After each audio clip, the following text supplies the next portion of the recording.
नमस्कार, the credible news में आपका स्वागत है। मैं हूं शालिनी।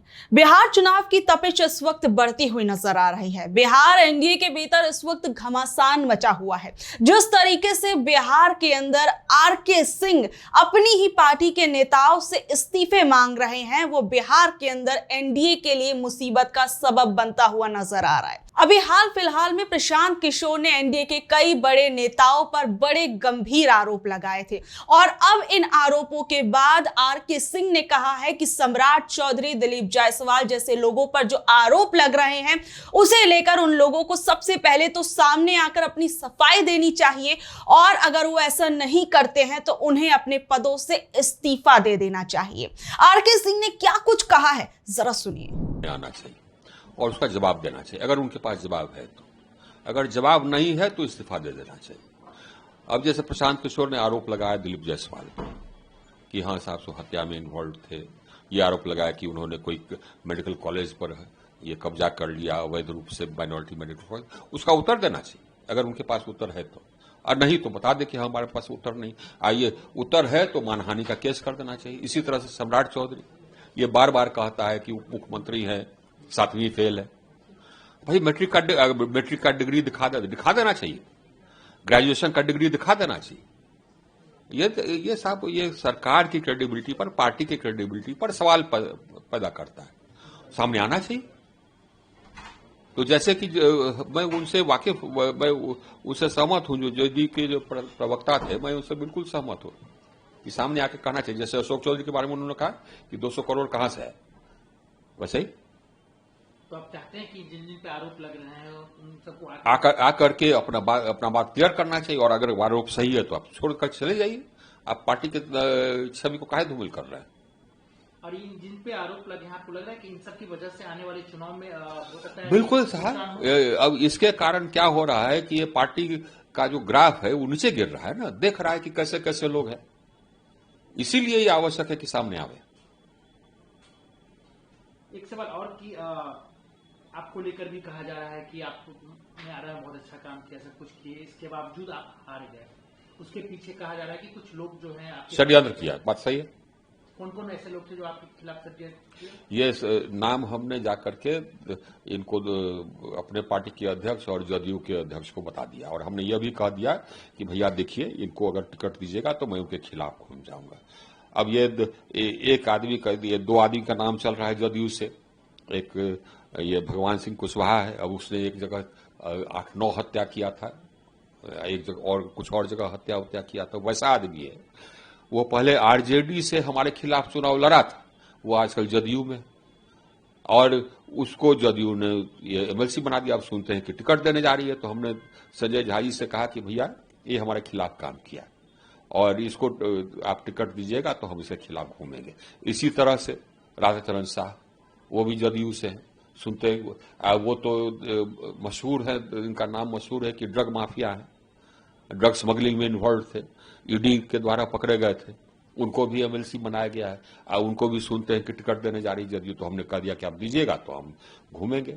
इसी तरह से भाजपा के भी एक राघवेंद्र सिंह है, बरहरा वाले, अमरिंदर सिंह है, ये लोग हमारे खिलाफ किए थे। तो हमने नड्डा जी को भी कह दिया कि ये लोग हमारे खिलाफ घूमेंगे, ये लोग को टिकट दीजिएगा तो हम उनके खिलाफ घूम जाएंगे। साफ ये जा रहा है कि लोकसभा, हम तो ये एक्सपेक्ट करते थे कि जो आदमी इस तरह का भीतर घात किया, आप ये पार्टी से एक्सपेक्ट करेंगे ना कि उसकी जांच कराएगा और उस पर कार्रवाई करेगा। हम तो ये एक्सपेक्ट करते थे। आइए जाकर के हमने अध्यक्ष से कहा था, बताइए। कहा जा रहा है कि आप विधानसभा का चुनाव लड़ना चाह रहे हैं। अरे नहीं भाई, कदापि नहीं। लोग पूछे कि अगर पार्टी को टिकट, पार्टी कहेगी लड़ने के लिए क्या, तब तो हम बोले कि नहीं, पार्टी अगर आदेश देगी तब तो फिर सरकार पर, अपने मन से कदापि नहीं, क्यों लड़ेंगे। एक सवाल और कि पवन सिंह से आपकी मुलाकात हुई है, हाँ। क्या बात हुई? पवन सिंह क्या बोले? पवन सिंह आए थे, वो बेचारे हमसे माफी मांग रहे थे कि उनको खड़ा होना पड़ा। वो हमको एक्सप्लेन किया कि क्यों उनको खड़ा होना पड़ा, अपनी बात बताए कि साहब सो देखिए, पहले हमको टिकट दिया गया, उसके बाद कहा गया कि विड्रॉ करने के लिए कहा गया, दूसरी जगह से टिकट दिया जाएगा, नहीं दिया गया तो फिर हम नाराजगी में खड़े हो गए, यही बोल रहे थे। और वो बेचारे बहुत शर्मिंदा थे कि माफी मांग रहे थे, यही तो बात हुई। सर, आप जिस तरीके से अपने पार्टी और अपने गठबंधन पे से क्लैरिफिकेशन मांग रहे हैं, हो सकता है आप पे कार्रवाई कर दी जाएगी आपके ऊपर? देखिए साहब, ये तो कब का कितना बार लोगों ने कहा कार्रवाई कर देंगे, जब हम सर्विस में था तब भी, या जबकि पॉलिटिक्स में तब भी। करो ना, हमको कोई फर्क नहीं पड़ता है। और हम पार्टी के खिलाफ नहीं बोल रहे, हम ऐसे लोगों के बारे में बोल रहे हैं जिनके कारण पार्टी का जो इमेज है वो धूमिल हो रहा है। उनके रहते हुए अगर अपने आप को साफ नहीं करते हैं तो उनके कारण पार्टी को हानि हो रही। यहां तक कि आरके सिंह जो हैं वो जेडीयू के 2 एमएलसीज पर भी इस वक्त निशाना साधते हुए नजर आए। उन्होंने जेडीयू के 2 एमएलसीज को ड्रग तस्कर और साथ ही में हत्यारा तक बता डाला। तो आप समझ सकते हैं कि आरके सिंह जो हैं इस वक्त काफी ज्यादा कड़े तेवर अपनाते हुए नजर आ रहे हैं और इस वक्त अपनी ही पार्टी के नेताओं पर लगातार प्रहार करते नजर आ रहे हैं। यहां तक कि एनडीए दल के कई नेताओं पर भी वो बड़े तीखे पलटवार करते हुए नजर आ रहे हैं। इस बीच में आप प्रशांत किशोर के उन आरोपों को भी एक बार सुन लीजिए जो उन्होंने बीजेपी और एनडीए के कई नेताओं पर लगाए हैं। जरा सबसे पहले अशोक चौधरी को लेकर उन्होंने क्या कुछ कहा था, उनके जमीन घोटाले को लेकर क्या कुछ कहा, जरा सुनिए। अशोक चौधरी के पीए योगेंद्र दत्त 2019 में अशोक चौधरी जी ने 34 लाख रुपया में योगेंद्र दत्त के नाम पर विक्रम में 1 एकड़ जमीन, करीब 1 एकड़ जमीन, 0.7 एकड़ 23 कट्ठा जमीन इन्होंने खरीदा। 76 डिसमिल जमीन है जो 23-23 कट्ठा होता है, करीब 0.7 एकड़ विक्रम में 34 लाख में जमीन खरीदा गया योगेंद्र दत्त के नाम पर, जो उस समय अशोक चौधरी के पीए थे। अब सुनिए इसमें कहानी। 2 बरस के बाद दत्त साहब ने वो जमीन ट्रांसफर रजिस्ट्री कर दिया अशोक चौधरी के बेटी और अभी के सांसद शांतदेवी चौधरी के नाम पर 34 लाख रुपया में। इसका डीड है, ये डीड आपको जारी करेंगे, आप देख लीजिएगा। अब इसमें नई बात, अच्छी बात क्या है, नई बात क्या है? 34 लाख रुपया में जो दत्त साहब ने जमीन खरीदी थी और यहां रजिस्ट्रार ऑफिस में लिखा गया 34 लाख रुपए में दत्त बेच रहे हैं जमीन शांतदेवी चौधरी को, और एक दत्त साहब को पैसा कितना गया बैंक से? 10 लाख रुपया। वो बैंक का अकाउंट डिटेल है, जरा दीजिए, तारीख आपको बता देते कि 2 साल के बाद जो जमीन अशोक चौधरी ने अपने पीए के नाम पर खरीदी थी, वही जमीन वापस 2 बरस के बाद अपने बेटी के नाम पर लिखवा लिया और 34 लाख के रुपए के जमीन के एवज में अशोक चौधरी ने दत्त साहब को 10 लाख रुपया बैंक से भेजा। यहां तक भी बात ठीक है भाई, ये कह सकते हैं कि हम बाद में पैसा दिए होंगे। इसी बीच इनकी बेटी चुनाव लड़ने चली गई, तो इनकम टैक्स ने इनको नोटिस किया कि भाई आपकी जो प्रॉपर्टी है वो 34 लाख की है और बैंक में आपसे 10 लाख रुपया दिखा रहे हैं, बाकी का पैसा कहां है? तो 10 लाख जमीन इनकी रजिस्ट्री होनी हुई है। उसके एक दिन बाद, तारीख नोट कर लीजिए, 20 फरवरी 2021 को 10 लाख रुपया इन्होंने अपने पीए के अकाउंट में डाला है। अकाउंट यहां पर डिटेल आपको दे देंगे, और 34 लाख रुपए का जमीन वापस इनसे ले लिया।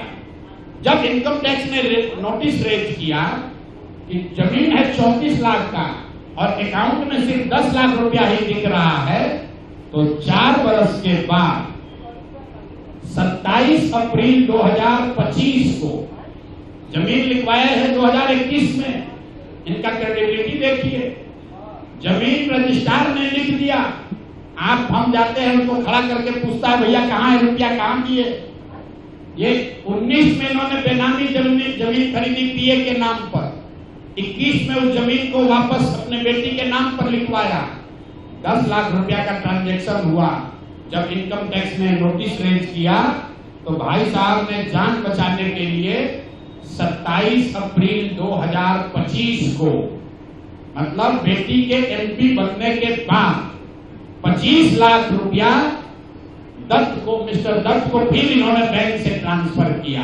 वहीं मैं आपको एक और बात बता दूं, दरअसल जिस तरीके से प्रशांत किशोर ने अशोक चौधरी पर आरोप लगाए हैं, उसके बाद अशोक चौधरी ने प्रशांत किशोर को 100 करोड़ की मानहानि का नोटिस भेज डाला है। वहीं चौधरी ने यह तक कहा कि प्रशांत किशोर पहले के मानहानि केस पर घबराहट में अब उन पर आरोप लगा रहे हैं। मैंने कोई गड़बड़ी नहीं की है, मेरा सब कुछ पब्लिक डोमेन में है, सालाना IT रिटर्न दाखिल करता हूं। प्रशांत किशोर 7 दिन के अंदर प्रेस कॉन्फ्रेंस कर माफी मांगे, नहीं तो मानहानि का मुकदमा करूंगा। वहीं उन्होंने सम्राट चौधरी को लेकर, उनके मैट्रिक सर्टिफिकेट को लेकर प्रशांत किशोर ने क्या कुछ कहा था, जरा वो भी सुन लीजिए। बिना विधानसभा विधान परिषद के सदस्य हुए इनको मंत्री बनाया गया।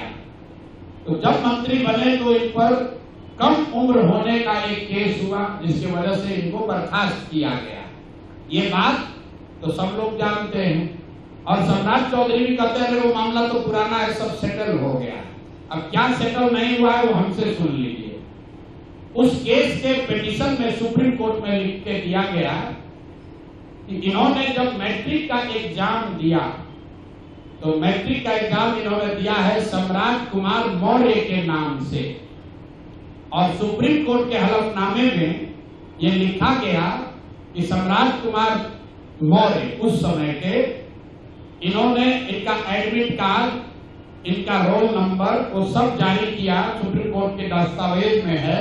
और बिहार विद्यालय परीक्षा समिति जो मैट्रिक का एग्जाम दे कराती है, इनसे पूछा गया सुप्रीम कोर्ट के द्वारा इनके पढ़ाई के एज के बारे में, क्योंकि मैट्रिक के सर्टिफिकेट को ही एज का दस्तावेज माना जाता है।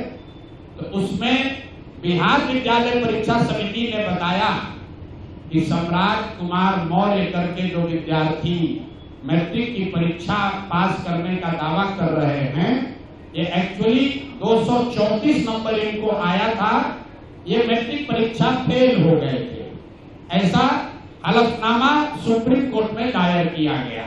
तो इसको ध्यान रख लीजिए। 1998 में सुप्रीम कोर्ट में जो दस्तावेज जमा किया गया, जिसके आधार पर सुप्रीम कोर्ट ने इनके एज का निर्धारण किया, उस दस्तावेज के मुताबिक सम्राट कुमार मौर्य मैट्रिक का एग्जाम पास नहीं किए, उनको 234 नंबर आया, उनको फेल कर दिया गया। इसका दूसरा प्रमाण ये है कि 2010 में जब सम्राट चौधरी ने अपना हलफनामा दिया, तो उसमें लिखा कि मैं 7वीं पास हूं, 7वीं पास है। तो जो सुप्रीम कोर्ट में दस्तावेज है उसको सम्राट चौधरी ने भी 2010 में स्वीकार किया। अब मेरा और जन सुराज का सीधा सवाल है पूरे बिहार के युवाओं की ओर से, पढ़े लिखे समाज की ओर से, इस राज्य के डिप्टी सीएम ये बताएं कि वो मैट्रिक कब पास किए हैं, किस साल इन्होंने मैट्रिक पास किया। आप लोग पत्रकार बंधुओं से खाली इतना पूछ लीजिए कि सर किस साल आप मैट्रिक पास किए हैं, क्योंकि 2010 के बाद भी मैट्रिक का एग्जाम दिए गए हैं। वहीं इसके अलावा प्रशांत किशोर ने संजय जायसवाल, मंगल पांडे, इन लोगों पर भी कई बड़े गंभीर आरोप जो हैं वो लगाए हैं। अब ऐसे में ये देखा जाएगा कि जिस तरीके से एनडीए के अंदर बवाल मचा हुआ है टिकट बंटवारे को लेकर, जिस तरीके से आरके सिंह जो हैं वो लगातार अपने तीखे तेवर दिखा रहे हैं, और ये सब चीजें अब आने वाले बिहार चुनाव से पहले एनडीए के भीतर क्या कुछ घमासान पैदा करती हैं या फिर किस तरीके से ये एनडीए को प्रभावित करती हैं, वो सब देखना रहेगा। बहरहाल आप लोगों को ये खबर कैसी लगी नीचे दिए गए कमेंट बॉक्स में जरूर बताइएगा, और ऐसे अपडेट से जुड़े रहने के लिए देखते रहिए द क्रेडिबल न्यूज। मैं हूं शालिनी, धन्यवाद।